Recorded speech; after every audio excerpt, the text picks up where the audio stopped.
privilege of representing House District 30, which encompasses Greater Hillsborough, North Plains, and Roy and Verboort in Washington County. As I said earlier, although I have a kind of reputation on the floor of the House for giving some dense, if not ponderous speeches, I'll be mercifully brief.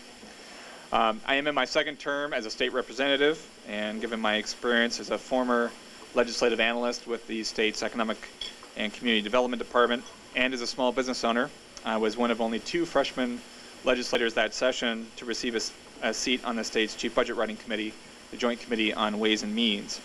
This committee is responsible for evaluating and approving the budgets of more than 100 state agencies. I also serve on 2 critical Ways and Means subcommittees, education, as well as transportation and economic development. I chair the latter committee, and I also serve along with Senator Starr on the Transportation Policy Committee. And these committee assignments give me the opportunity to have a sizable impact on some of the budgets that I care most about. So let's talk about those budgets, starting with the budget for the current biennium that ends in June.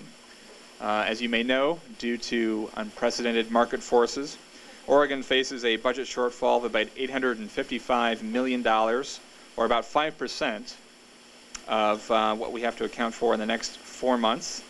And as a member of the state's Chief Budget Writing Committee, I proposed meeting this challenge with a prudent mix of federal stimulus dollars and targeted budget cuts.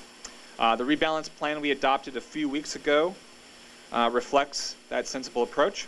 It entails spending about $400 million, or 20% of our federal stimulus cash, and making more than $311 million in budget cuts, including a $4.3 million cut in administrative costs for the state legislature. In preparing that budget, my principal concern was to protect our most vulnerable citizens while maintaining resources to help balance the next budget. When the magnitude of the budget shortfall first became apparent, many predicted cuts to human services that would endanger lives, that prisons would close, resulting in the early release of dangerous prisoners, and that schools would shut their doors weeks, even months in advance. I am pleased to say that the recent budget rebalance ensures those events will not happen. It largely protects core services like education, public safety, and human services. In the Hillsborough School District, for instance, there will be no days cut from the school year and no layoffs. In crafting the 2009-11 budget, we face an estimated shortfall of over $3 billion. This budget gap represents a reduction of about 20%, which would be the largest reduction in state history since the Great Depression. So what does $3 billion really mean? If we simply cut spending, it would mean leaving behind 1 out of every 5 firefighters and police officers, 1 out of 5 Oregonians on food stamps, 1 out of 5 senior citizens, and a school year shortened on average by 22 days. That's why the budget rebalance for this biennium maintains a reasonable reserve. Maintaining this reserve now puts us in the best position to buy back essential services later. And at the risk of sounding irredeemably grim, we expect this shortfall to worsen when we receive the May forecast. I have heard numbers as high as $5.4 billion, and consequently we have asked state agencies to propose budget reductions of up to 30% of their essential budget level. And the essential budget level is the principle we use for budgeting purposes. It essentially means the budgets required to maintain current services into the next biennium, taking into account inflation. So if that situation proves to be the case, then if we used every available resource, including as much of the state reserves as we can utilize, as well as all of the federal stimulus, we would still have to reduce the state's budget by about 16% across the board. Making the budget reductions is exceedingly difficult, and it's difficult in part because 93% of the state budget is devoted to 3 categories: education, public safety, and human services. Moreover, after years of cuts, there are few, if any, cases of waste, fraud, and abuse. Now, I've been active in streamlining government services, starting with agencies like the Oregon Economic and Community Development Department.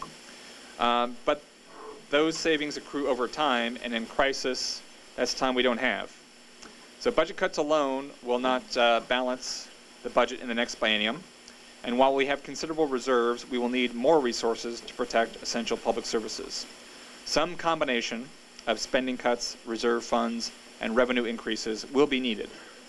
In terms of reserve funds, I've long been a proponent of an ongoing dedicated revenue stream for the Rainy Day Fund, which I helped create in 2007, and I've sponsored 2 bills designed to do just that. One bill, co-sponsored by my Republican State Senator, Bruce Starr, would dedicate 3% of the general fund to the Rainy Day Fund, while the other would adjust the kicker formula to allow the state to save up to 10% of our operating budget before returning surplus tax dollars to businesses and individuals. Now, none of the choices I've laid out, making cuts, increasing revenue, or tapping reserves is easy, but all are necessary. Any serious attempt to address the challenges we face must include a combination of all 3 options, along with a bipartisan commitment to secure the common good. So with that, I will turn things over to your questions.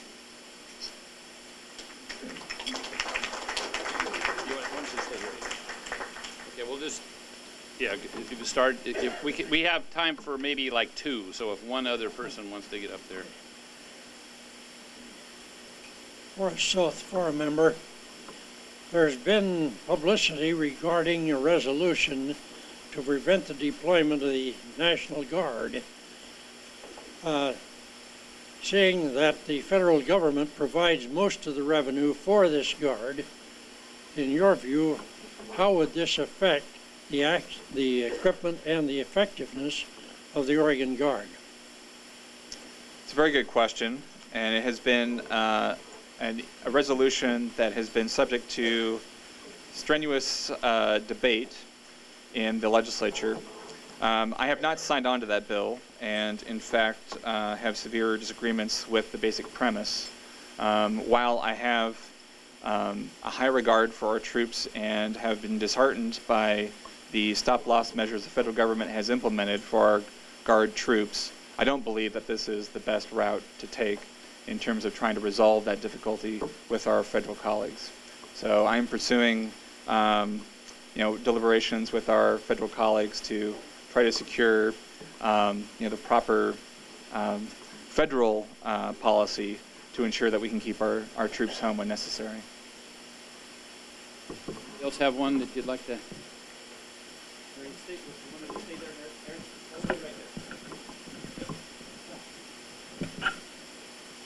David, thanks for coming. Sure. The question I have basically is this idea of changing the kicker would require a vote of the people. Constitutional amendment, is that right? That's right. And I've heard the legislature may do that in May of whatever, or just this year sometime. What's the status of that, and what's your view on referring this to the public? Okay.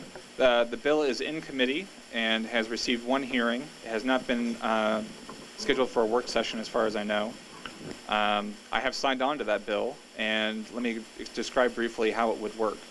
So, as you may know, the current kicker law applies to 2% of variance of what's been projected 2 years hence. So when the state economist makes a projection for the following biennium, if we exceed that projection by more than 2%, those tax dollars then go back to businesses and individuals. And this referral that we are currently debating, there would be a range that would range from 2% to 6%. 6% happens to be the average variance in the economist's projection and actual revenue received. And the notion is that any revenue that would fall between the 2% and 6% of the projection would go into the state's rainy day fund until it reached 10% of our operating budget, which is what the state economist recommends in terms of having a healthy reserve to help counter downturns like the one we're currently experiencing. Okay. Thank you. Thanks very much.